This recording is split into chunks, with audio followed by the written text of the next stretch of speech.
মেদিনীপুরে আজ অনুষ্ঠিত হল রান ফর ইউনিটি। ঐক্য সংহতির বার্তা ছড়িয়ে দিতে আয়োজিত এই কার্যক্রমে উপস্থিত ছিলেন বিজেপি নেতা দিলীপ ঘোষ। কর্মসূচির মঞ্চ থেকে তিনি শাসক দলকে কড়া ভাষায় আক্রমণ করেন এবং দেশ বিদেশের বিভিন্ন প্রসঙ্গ তুলেও তীব্র মন্তব্য করেন। রান ফর ইউনিটির অনুষ্ঠানে থেকে বক্তব্য রাখতে গিয়ে দিলীপ ঘোষ বলেন, শেখ হাসিনা বাংলাদেশকে অনেকটা এগিয়ে নিয়ে গেছে, তার বিরুদ্ধে চক্রান্ত হয়েছে, রাজনীতি থেকে সরিয়ে দেওয়ার চেষ্টা হয়েছে, ওদের দেশে উল্টো সবকিছু হয়। সেই কারণে আজ মানুষ প্রতিক্রিয়া দেখাচ্ছে, সারা বিশ্ব প্রতিক্রিয়া জানাচ্ছে। আমরা চাই বাংলাদেশে শান্তি ফিরুক। এদিন মতুয়া রাজনীতিও এলো দিলীপ ঘোষের কথায়। মমতা বালা ঠাকুর অনশন প্রত্যাহারের পথে এই প্রসঙ্গ টেনে তিনি অভিযোগ করেন, মতুয়া সার্টিফিকেট বিলি করে তিনি টাকা নিয়েছেন, আবার অনশন করছিলেন। নেতা গিয়ে বললেন উঠে যেতে, তিনি উঠে গেলেন। মানুষকে বিভ্রান্ত করছেন। ওদের জন্য সিএএ কার্যকর হয়নি, সাধারণ মানুষ নাগরিকত্ব পায়নি, খালি রাজনীতি হয়েছে। এসআইআর এর ফরম যেভাবে নেওয়া হয়েছে তাতে সাধারণ মানুষের ক্ষতি হবে। যারা ওদের কথা শুনবে তারা ভোটারও হতে পারবে না। বিজেপি নেতার এই দাবি নিয়ে শাসক দলের কেউ এখনো প্রতিক্রিয়া দেননি। আজই আর একটি গুরুত্বপূর্ণ ঘটনা। ইডি দপ্তরে হাজিরা দিতে পৌঁছলেন রাজ্যের মন্ত্রী সুজিত বসু জামাই। সম্প্রতি তার বিরুদ্ধে যে দুর্নীতির অভিযোগ উঠেছে তা নিয়ে তদন্ত চালাচ্ছে ইডি। এই প্রসঙ্গেও দিলীপ ঘোষ বলেন, যে অভিযোগ উঠেছে তাতে বহু মানুষের নাম রয়েছে, অপরাধী না হলে ছাড়া পাবে, কিন্তু যাদের ইডি ডাকছে তাদের সবাইকেই হাজিরা দিতে হবে। এর সূত্রে জানা গেছে তদন্তের জন্য জিজ্ঞাসাবাদ অব্যাহত থাকবে। মেদিনীপুরের রান ফর ইউনিটির মঞ্চে এসে দিলীপ ঘোষের ধারালো রাজনৈতিক বক্তব্যে সরগরম রাজ্য রাজনীতি। বাংলাদেশ পরিস্থিতি, মমতা বালা ঠাকুরের অনশন, নাগরিকত্ব ইস্যু থেকে ইডি তদন্ত, একাধিক জ্বলন্ত প্রশ্ন উঠে এলো এক একটি মন্তব্যে। অনশন করেছিলেন কেন? সব ব্যাপারে ড্রামা করতে হবে নাকি? এদিকে মতুয়া সার্টিফিকেট বিলি করে পয়সা নিচ্ছেন যাতে এসআইআর অ্যাপ্লাই করতে পারে, সিএ তে অ্যাপ্লাই করতে পারে, এদিকে অনশন করছেন। এবার নেতা গিয়ে বললেন উঠে যেতে, উঠে গেলেন। এই ধরনের মানুষকে বিভ্রান্ত করছেন।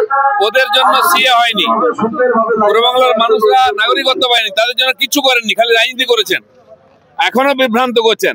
যে সিএ তে অ্যাপ্লাই করবে না সে নাগরিক হবে না, যে এসআইআর ফর্ম ফিল আপ করবে না সে ভোটার হতে পারবে না। ক্ষতিটা কার হবে? সেজন্য পশ্চিমবাংলার মানুষ সব জানে, তারা সবাই ফর্ম নিয়ে রেখেছেন। মমতা ব্যানার্জিও ফর্ম নিয়েছেন, মমতা বালাও ফর্ম নিয়েছেন, সবাই ফর্ম জমা দেবে।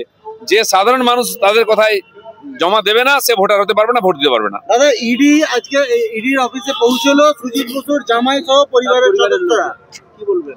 পুরো নিয়োগ দুর্নীতি, যে দুর্নীতির অভিযোগ উঠেছে তাতে বহু মানুষ অভিযুক্ত। ইডি যাদের ডাকবে তাদের যেতে হবে।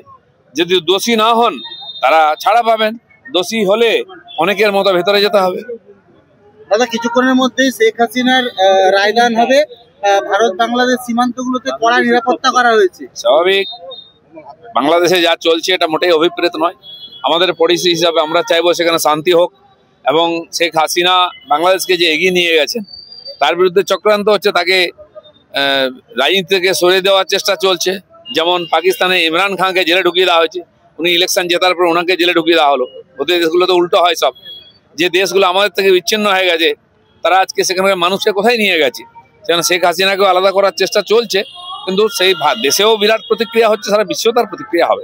রাজ্যপাল ভার্সেস কল্যাণ ব্যানার্জি লিগ্যাল অ্যাকশন লেনে কা। রাজ্যপাল ভার্সেস কল্যাণ ব্যানার্জি হতে পারে না। রাজ্যপাল একটা সাংবিধানিক পদ, তার গরিমা আছে, কিন্তু কল্যাণ ব্যানার্জির মতো senior lawyer, senior politician, senior MP, তার এই ধরনের কথাবার্তা শোভা পায় না। তিনি আইনের রক্ষক, তার বিরুদ্ধে আইনি ব্যবস্থা হচ্ছে, এটা খুব লজ্জাজনক।